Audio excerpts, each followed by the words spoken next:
Assalamualaikum warahmatullahi wabarakatuh. Saudaraku kaum muslimin dan muslimat, saudara sebangsa setanah air dimanapun Anda ada dan berada.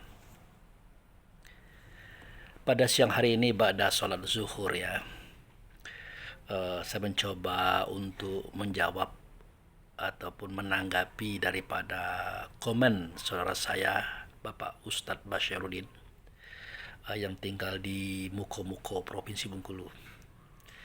Beliau ini adalah orang yang satu sekolah dengan saya sewaktu di MTSN Kota Mana dahulu. Jadi ada sebuah postingan saya itu bercerita tentang bahwa ayah bunda itu adalah perwujudan daripada Allah itu sendiri. Saya mengatakan bahwa Allah menzohirkan kita ke dunia. Allah mengasihi sayangi kita. Allah melindungi kita. Bahkan Allah memberikan kita rezeki dalam bentuk makan, minum, tempat, pakaian, fasilitas. Bahkan Allah mendidik kita. Nah, waktu itu saya sempat mengatakan dalam video, apakah ada kita melihat Allah melakukan itu? Ya tentu tidak. Yang kita lihat adalah ayah bunda kita yang melahirkan kita, yang mengasihi sayangi kita, yang melindungi kita, yang memberikan makan minum, tempat, kendaraan, dan menyekolahkan kita. Tidak kita lihat Allah, tidak. Nah, tetapi jangan salah. Sesungguhnya Allah itu melakukan perbuatannya, tindakannya, keputusannya kepada kaum dan umat ini ya melalui para makhluk-makhluknya. Nah, lebih mudah kita mencontohkan kepada ayah bunda tadi. Nah, perbuatan Allah yang nyata pada makhluknya untuk makhluk lagi, itulah namanya perwujudan.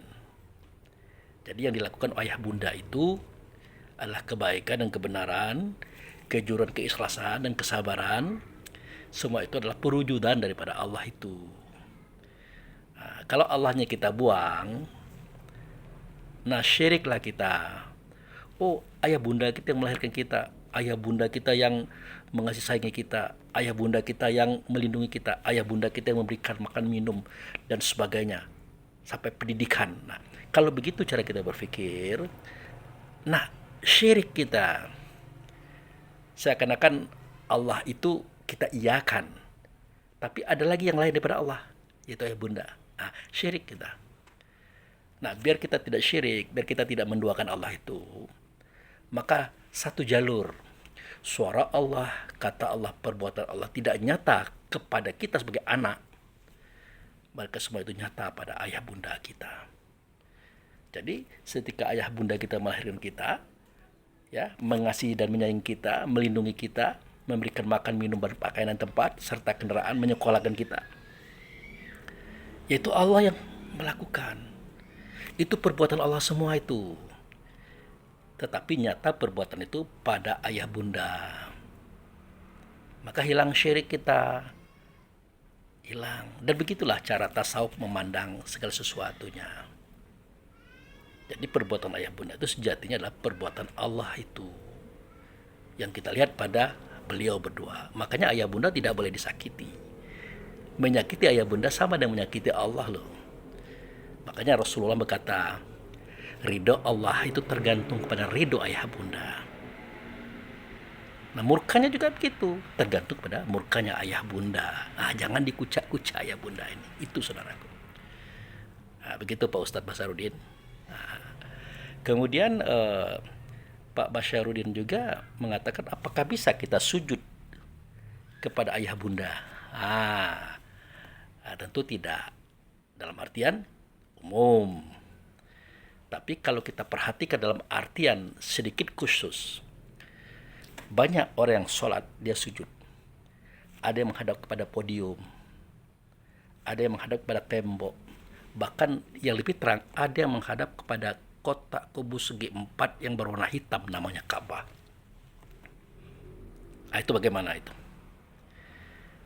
Betul ada kalimat Rasulullah seketika eh, beliau menasihati istri ataupun kaum Hawa. Apa kata Rasulullah? Seandainya manusia itu boleh sujud kepada manusia, tentu seorang anak dibolehkan sujud kepada orang tuanya. Seorang istri dibolehkan sujud kepada suaminya. Tapi sujud itu tidak boleh kecuali hanya kepada Allah saja.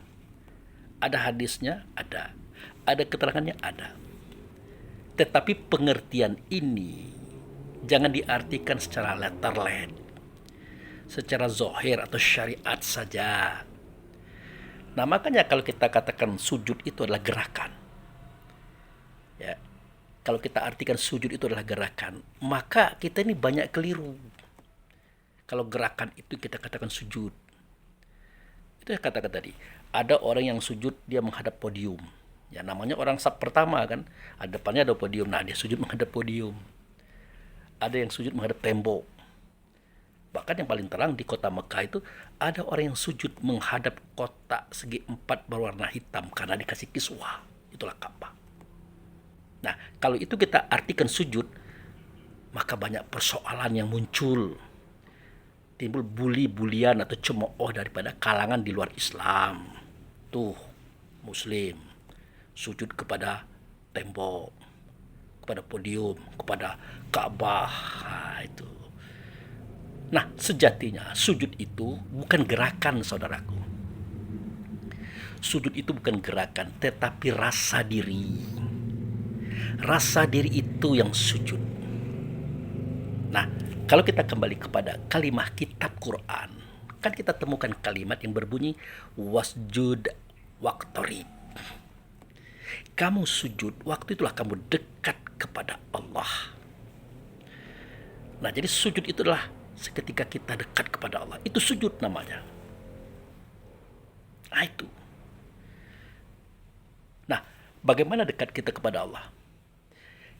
Berkali-kali saya katakan dekat kepada Allah itu artinya jauh dia tidak berjarak. Dekat dia tidak berperantara. Itulah dekat. Itulah dekat.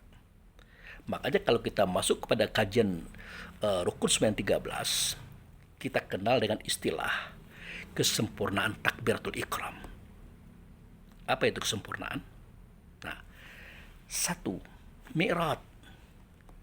Mi'raj itu artinya naik martabat. Dari insan yang ada di hati, naik ke tingkat ruh. Seketika momentum kita ditiupkan itu ruh nama kita. Nah, dari ruh naik kepada tingkat mukmin. Mukmin itu terjadi atas diri kita seketika kita hanya berhadapan dengan Allah dan Rasul, seketika di dalam perjanjian. Itu di surat Al-A'raf ayat 172 dijelaskan itu. Alastu bi rabbikum?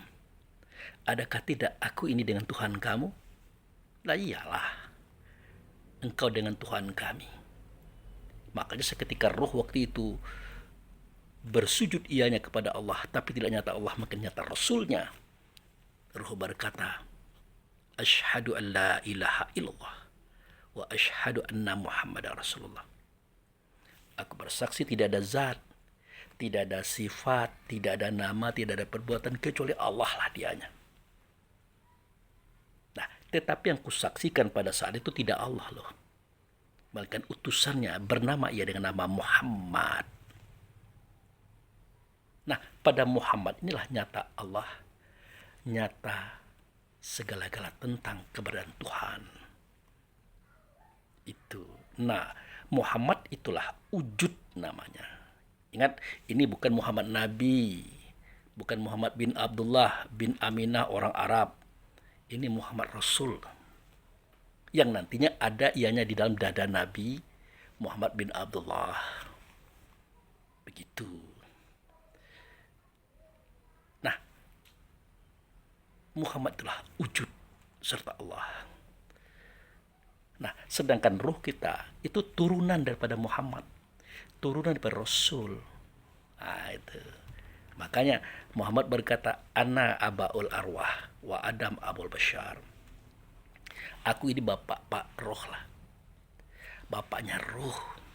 Tapi Adam tuh bapak tubuh. Nah roh Adam tuh ya anak gue. Kan begitu bahasanya itu. Maka dikunci oleh Allah dengan kalimah wa walidi wa mawalad. Demi bapak dan demi anak. Siapa bapak? Ya Rasul tadi. Siapa anak? Ya roh kita. Kalau Rasul itu, Muhammad itu adalah wujud serta Allah. Kalau ruh apa? Wujud. Nah, ruh itu adalah wujud daripada Allah itu sendiri. Ya, jangan kita keliru lagi, antara wujud dengan wujud itu beda. Kalau wujud itu adalah Rasul, kalau wujud itu adalah turunan Rasul, adalah roh kita. Nah, supaya nyata ruh kita ini di hadapan, di atas permukaan alam semesta, maka ruh ini diberi tubuh, badan, jasad. Nah, inilah dia. Termasuklah ayah bunda kita tadi, maka saya katakan wujud. Ayah bunda itulah wujud daripada keberadaan Allah. Gitu. Nah, kembali kepada masalah sujud tadi. Jadi sujud itu ada dua hal yang perlu kita pahami. Pertama kali perbuatannya. Nah, kalau perbuatan sujud itu yang kita lihat di dalam sholat tuh. Setelah dia sami Allahu liman hamidah, kemudian dia langsung turun. Itu adalah perbuatan daripada sujud. Bisakah itu dilakukan terhadap ayah bunda? Pertanyaan Ustaz kita kan begitu. Jawabnya bisa. Kalau kita mau sujud depan ayah bunda, dalam artian perbuatannya, ya boleh. Jangan kepada ayah bunda, kepada podium saja boleh, kepada tembok saja boleh, kepada kotak segi empat saja boleh. Kenapa kepada orang yang melahirkan kita kok tidak boleh? Boleh. Dalam artian perbuatannya. Tapi dalam artian sejati atau hakikat, sujud itu artinya bukan bergerak, bukan berbentuk, bukan pekerjaan, tapi rasa. Apa rasanya? Dekat dengan Allah dan Rasul. Jauh tidak berjarak, dekat tidak berantara antara kita dengan Allah dan Rasul. Pada waktu itu dikehendaki suara kita adalah suara Allah dan Rasul. Kata kita adalah kata Allah dan Rasul. Dan perbuatan kita adalah perbuatan Allah dan Rasul.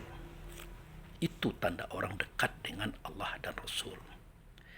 Oh, tadi Pak Abu Fikri tidak menyebutkan Rasul. Betul. Karena kita membahas tentang Allahnya saja kan. Nah, ini komplitnya. Ingin dekat kita kepada Allah, harus dekat kepada Rasul. Ingin dekat kepada Rasul, harus bersifat dengan sifat Rasul. Yaitu sifat sidik, amanah, tabligh, fatonah. Karena Muhammad itu artinya orang yang membawa sifat. Sifatnya adalah Ahmad. Isi Ahmad adalah sidik, amanah, tabligh, fatonah. Seketika kita bersifat dengan sifat itu, artinya kita dekat dengan Rasul. Rasul itu dengan Allah. Gitu saudaraku. Oke. Nah, itu saja Ustaz Basarudin yang bisa saya sampaikan sebagai tanggapan, jawaban dari pertanyaan saudaraku. Sehat selalu. Mari kita berdakwah, berjuang di jalan Allah dan Rasul demi kemaslahatan semua umat. Baik. Assalamualaikum warahmatullahi wabarakatuh.